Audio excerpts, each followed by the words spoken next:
Well, welcome back to the channel. This is no more Wheatzer's Woodshop. Well, we still have it, but we're doing the Smoking Gnome barbecue. So today the wife came up with a great idea about a recipe that's in one of our favorite books, and I'm gonna promote it. Sam the Cooking Guy. I mean, it doesn't get any better than this. So we actually met the guy, and that's why I have my San Diego hat on today in tribute to what's going on. Plus I like the Padres. But anyway, we're gonna do the Banh Mi. I hope you can see that. And then there's the picture. Let's get closer. That is what we're gonna do today. So on the grill, I am just gonna do the pork tenderloin that's been marinated for 3 hours. And then we save that marinade, and then we use it to top it off. We cook it a little longer. I got the coals all going. I'm gonna use a different, hey Stella. I'm gonna use a different technique on the Weber today. It's gonna be offset, but I'm using both trays. So I'm gonna fill that up with coals. And then that way I can heat up the marinade away from the coals so it doesn't heat up so fast. And we'll get that going, and hopefully, Sam, I hope you see this. You got some good stuff in here, and we really appreciate watching you and all your recipes every day. So, but we sure would like one of those knives. I try every day, but I just guess I won't get one. So. But if you can, Sam the Cooking Guy, go to his channel. Man, you'll learn so much. And one of his mottos is just don't eat the same thing every day. Cook something different every day. So let's see what his recipes equal out to. Okay, so one of the things I want to do different from the offset, it's kind of going to be offset, but not totally. Instead of just doing the one side, we're going to do double here. And these things just go together really close.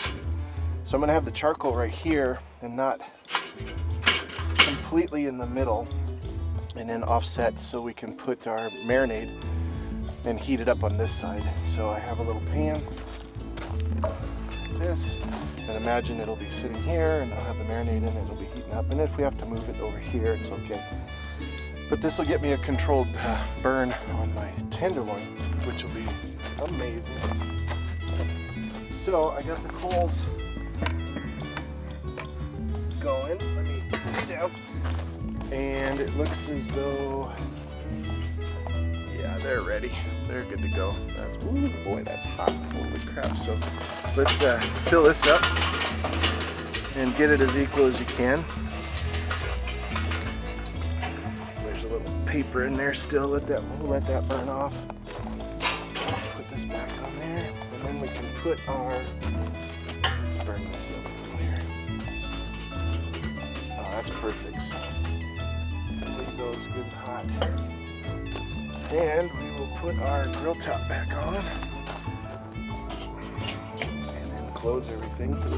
We're not going to use smoke, so we'll grill right over the top of this and offset on there. So, boy, the ashes. All right, we'll let that burn a little hotter, get those coals a little whiter, and we'll put that tenderloin on. All right. Wow, I got ashes all over the place. The grill is nice and hot. Let's put this, hang this puppy on the side. Our marinated pork tenderloin. This is what we're gonna cook up here. So this has been at least 3 hours, it says. So 3, 4, 5 hours, whatever you can get. We will put this over these coals. Let's see if I can open this thing up here.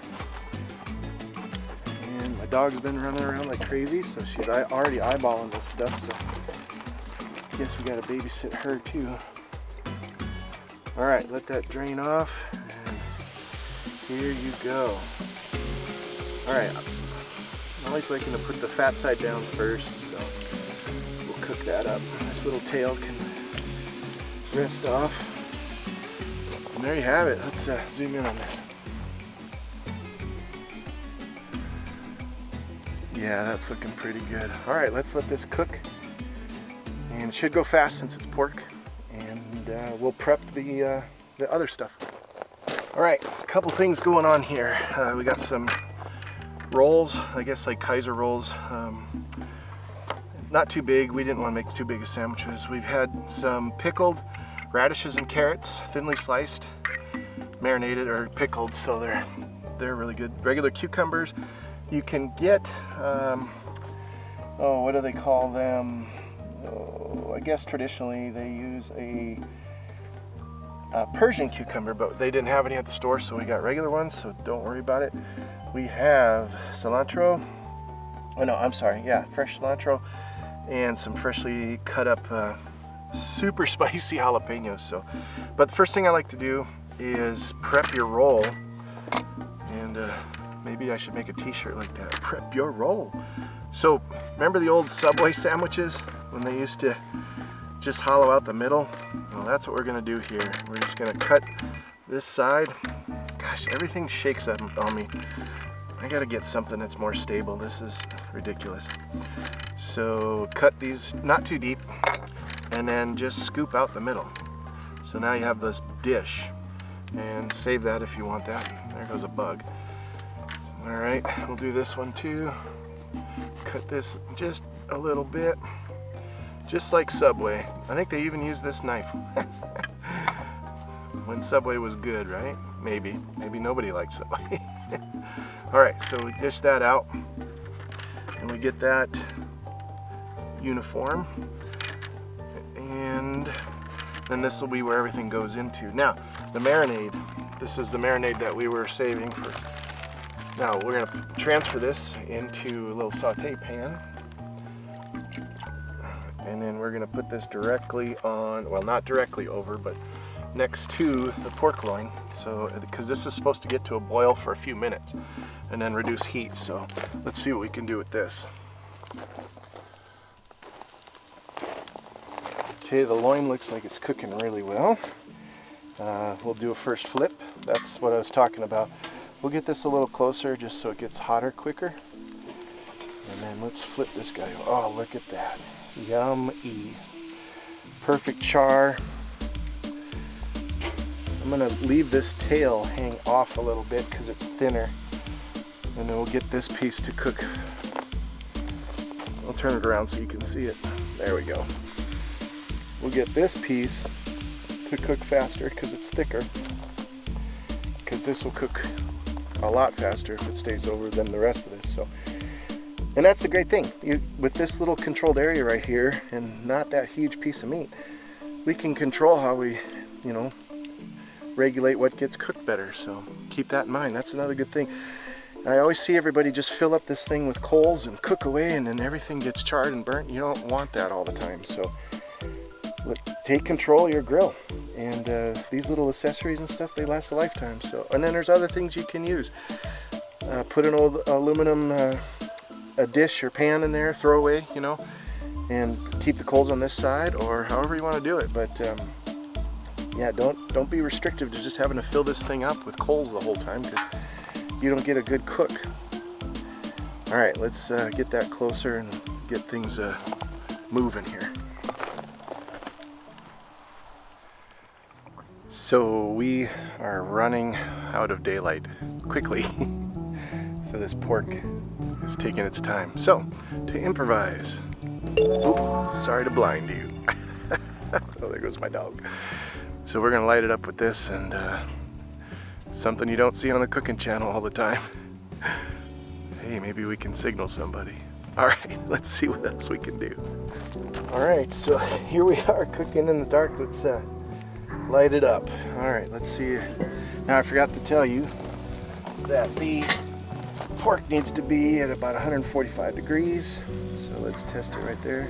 148, 150. So that's a little hot. 149. So we're good. This has been reduced down. This was boiling for about 3 or 4 minutes, and then I took it off. And let's take this off, let it rest for probably about 5 minutes, 10 minutes. Pork cools off. This little piece will cool off quick.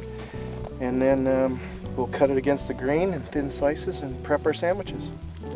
Lights on, lights out. All right, let's see if this works.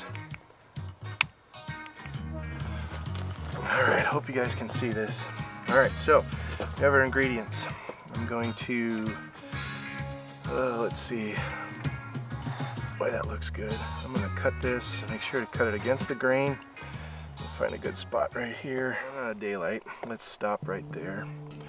Let's put this up here, these chunks. First off, chef gets the privileges. Oh, absolutely perfect. All right, now, talking with my mouth full. All right, next step, Japanese mayo. Best stuff in the world. Spread that in there. Nice portion of that. And the one and only sriracha. Now, I got the Tabasco flavored one. You don't have to have that one, but we really like it.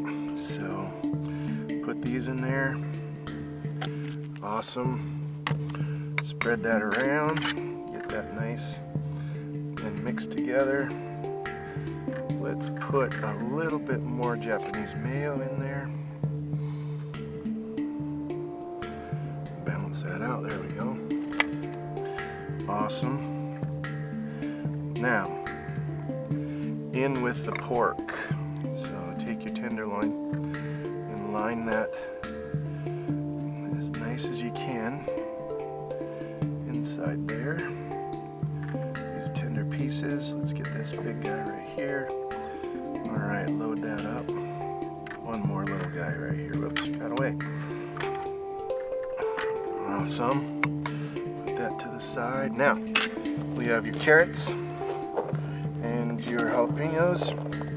So we will use, what does it say? It says use the cucumbers. Put these down first. Spread those out nice and thin. There's a couple of those. Then we will spread the pickles and our pickled carrots and the radishes. Get that marinade on there. Get some more carrots in there. There's that. Perfect. Oh, little less, a little more radish right there. Then we put a few things of jalapenos. Thinly sliced. These puppies are spicy. One more at the end. Then put this down. We garnish with a little bit of the marinade. Look at that. All right. Put that in there. Let that heat soak up in there. And then we top with a couple of sprigs of cilantro. And there you have it, people. Banh Mi. Right off the grill. Let's get a good look at that puppy. Oh, I hope you guys can see this. That's as good as it gets. All right. Taste test time. All right. Here goes, Banh Mi sandwich. Oh man, where do we start? Let's go from the smaller end.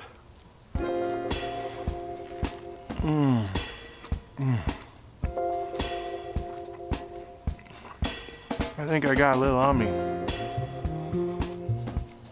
That is delicious. So good. I need a napkin. I didn't bring a napkin. I don't care. I'm gonna need some more. Sam the cooking guy, guys. That's where it's at. Absolutely delicious. Thanks for watching. Sorry it got dark.